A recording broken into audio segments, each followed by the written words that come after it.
You're all here as well, which is absolutely fantastic. I thought I might just get a bit of Il Divo, but I get the whole lot of you. How are you all getting on? Well, it's just going to be a whole cluster for the next 15 minutes, I think. Yeah. Well, just feel to chip in as and when you like, really.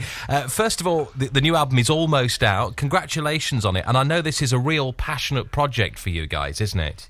Absolutely. I mean, I can genuinely say I have not been so excited about an album since our very, very first release almost 12 years ago. This album is just so, it's so beautiful, and it fits our voices so nicely and so organically, you know. There was really... I remember recording all the songs, you know, with that Latin music. The melodies are so beautiful. The lyrics are great. There was never a second where I had to kind of force myself to try to be expressive or whatever. It just comes naturally out of you. So great. Such beautiful music. And of course, the veins that are running through this album, it's called Amor and Passion, by the way.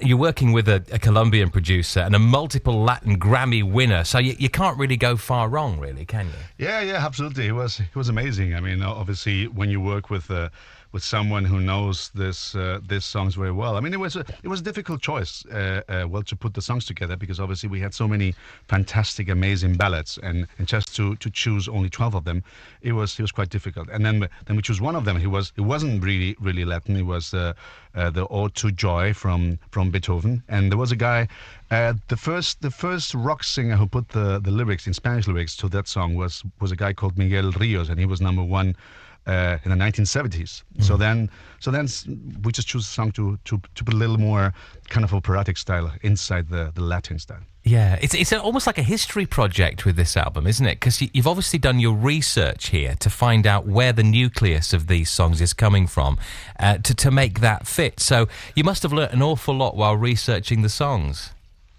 Yeah, actually, it was a huge learning curve for myself, for sure.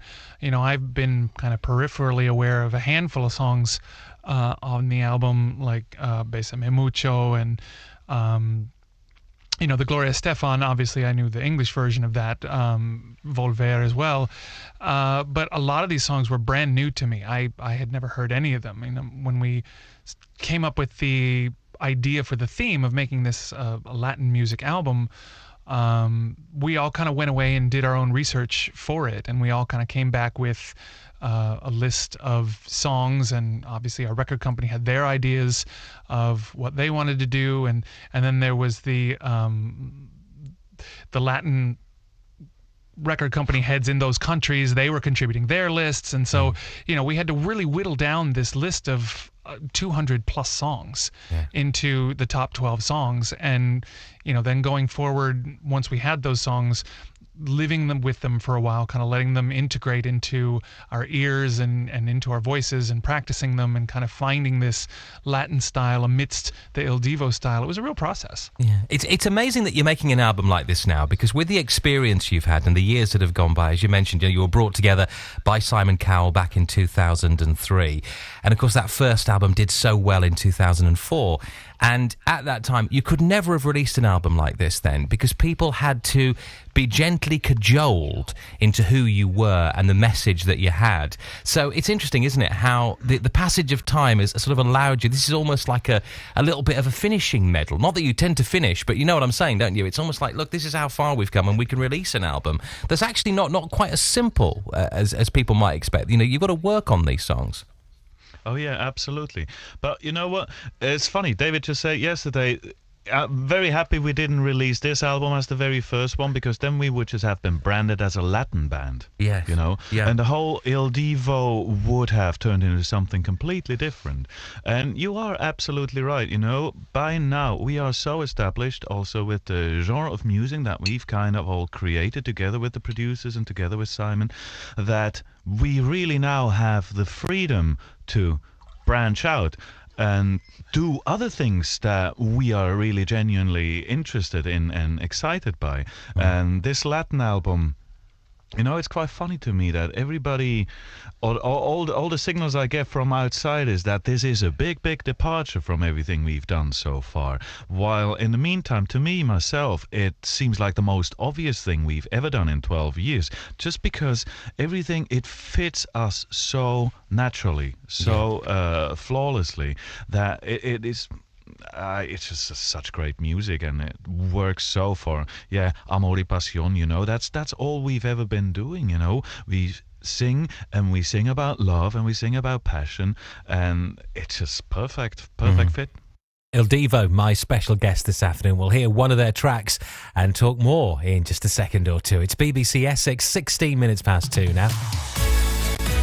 BBC Essex Travel. And with the latest on the roads, here's Barry Lewis. Thanks very much, Tony. Chelmsford Valley Road looks a little bit...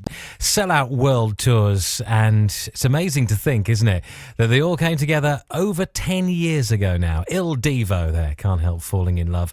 They're my special guests this afternoon. I caught up with them earlier on to talk about their brand new album, which is called Amor and Passion, and many other things we covered too. It must be difficult, though, and I wanted to ask you about this, because I'm going to give you some stats to you now, which you could never say, because it would make you sound possibly a little bit pompous, so I'm going to do it for you. Right, around the world, you have had success with 30 million album sales, 50 number one records, 160 gold and platinum awards in over 33 countries, and 4 sold-out world tours. Now, do you wake up in the morning sometimes and think, how did that all happen? Who are those guys? Yeah. It must be like an out-of-body experience, because, I mean, that is severely impressive, isn't it? Let's be honest. I like the severely word. Yeah. Definitely. I mean, it's in this day and age, you know, where a group come and go. It is pretty amazing and spectacular that we've done so well. It's funny because I never realized until my kids asked to put YouTube and see Daddy on stage what we've done. You know, we're so busy to just enjoy the moment, do our concert, then the next thing we're already in the next place, so we don't really realize you know, the luck that we have. Yeah. And definitely when you do this statistic, obviously we realize there is quite of a success there, but it's not something that is a motivation for us. The motivation is the passion that we have for music, us being excited, as Urs said early on, which I'm sharing entirely with this album. I think it's one of our best albums ever. Yeah. You know, without fearing the consequence that we took a challenge and it might not work, but we don't care. We want to do what's actually really exciting to us in order to go on stage and just really share the best of us. Yeah, I had the singer Jonathan Antoine. I don't know if you know Jonathan's work, but he's doing amazing work at the moment, and you know, working with some really big names. And I was interested to find out what he was listening to on his phone, because we all carry music around with us these days, and because it's never quite what you expect. And I wondered, do you guys listen to stuff on your phones? Have you got your MP3 players with you at all times? Yeah. Each of us we have with our music. I mean, myself, Carlos. I have, of course, Tom Jones.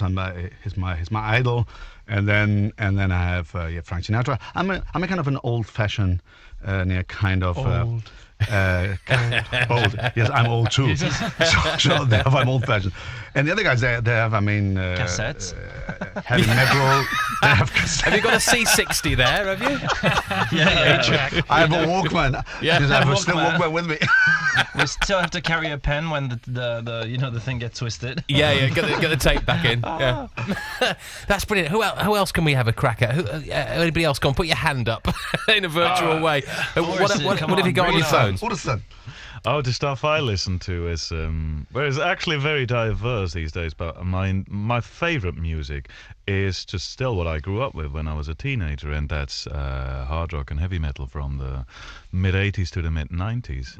You know, nice. And I'm talking groups like Judas Priest, Ozzy, Dokken, and then later even like stuff like all that Scandinavian stuff, that really dark stuff like Dimmu Borgir and. Yes. You will never have heard of that, but you probably don't want to. So I've never heard of that band, but they sound great. Oh yeah, very deep. Good stuff. Actually, David is like the electronic sort of music. Yeah, I mean, I think my approach to listening to music is a bit more widespread. I don't really have as much of a focus. For a lot, I listen to techno, electronica, dubstep, things like that. But I also have, like, for example, this morning I was doing my workout and I have this playlist for when I'm lifting, which is like Korn and Powerman 5000 and Limp Bizkit and Eminem and like lots of really heavy, aggressive music. And yeah. Do you know what? I do a little bit of running sometimes, and my favourite track for running, if I hit a hill, is 99 Problems. Because I love that track. You know, the how does it go? I can't say it because it's rude. That's what I'm trying to get you to say. Yeah, exactly. Yeah, but it's one of those. It's quite an aggressive track. But if you hit a hill and you think, oh, come on, I can do this. Getting up the hill, hit 99 Problems, and you've got it sorted basically. But that's I got 99 problems, but that ain't one. Hit me, and you go up at the hill. But I would again, you brought up something there interesting about the fact that you have to stay in shape as well, because there is very much an image behind your band too, and that's all there. And in fact, you can see that on the cover of the brand new album. Keeping in shape, keeping your voice in shape, it's got to be exhausting sometimes. Don't you just wish you could just have a kebab and say to hell with it? Yeah, we have a very good doctor who just take care of us. No. We just no. There's no Botox still. No. We're still are there with no injections or anything. Botox, not Botox. Not buttocks. Buttocks? No. Botox. Yeah, but bottoms. No. So yeah. So what we are doing? I mean, we just go to the gym when we can. We have a good diet, and myself, I have a lot of sex. I mean, that's the best thing to do. Okay, right, fair enough. That's good. Well, that was so romantic, man. We're getting health tips. Amor y pasión. Next you're album. So romantic, mate. So keeping in shape, all ready for the new album launch and everything. This must be a really exciting and a bit of a nervous time for you as well, because with that success comes, as they say, great responsibility. So you must be keeping it, thinking, I wonder what number we're going to come in on the charts. No. Does that come to the back of your mind at all, or do you just think, whatever, it's done now? Exactly, it's done now. There's nothing we can do, whatever happens. I mean, obviously it's always nice to hear from people, what we've achieved, but like for example in Japan we were number 2. Yeah, it's fantastic, but at the end of the day what's mostly important is that it reaches as many people as possible in order for us to come and tour and come all around the world. Hence the reason we are going to be able to hit the road, Jack, and be here on the 13th of the Friday the 13th in London at the O2, and that is really exciting to come and perform in front of our fans, to put our music alive, because that's really what artists are all about. I don't think it's just to go in a studio and and just share it in that way. You have to have the contact and the connection. And wow, I mean, playing the O2, how amazing, eh? Fantastic. It's got to be a great feeling. Yeah, absolutely, And I mean, that's just... We've been, you've mentioned all the stats earlier, but, for us, it's less these figures that just count over the last 12 years, but all the exciting venues we've played all around the world, all the illustrious people we've had in the audience over the world. These are the things that we personally remember, which are really quite mind-blowing, and as you say, a place like the O2, that we can tour after tour, we can come back here and just play to a sold-out O2 here in London. That's just absolutely fantastic, Well, it's been an absolute pleasure having all of you chaps with us this afternoon. Thank you so much for your time, and all the very best with the brand new album, Amor and Passion. I can't do it. I can't. Passion. That's okay, mate. Okay. Let's do it properly. Who's going to introduce Amor y Pasión. Listen to it. Yes. That's the romantic one speaking. Great to have you on the show, fellas. Thanks again. Tony, thank you very much. Have a good day. Tony. Tomorrow, by the way, my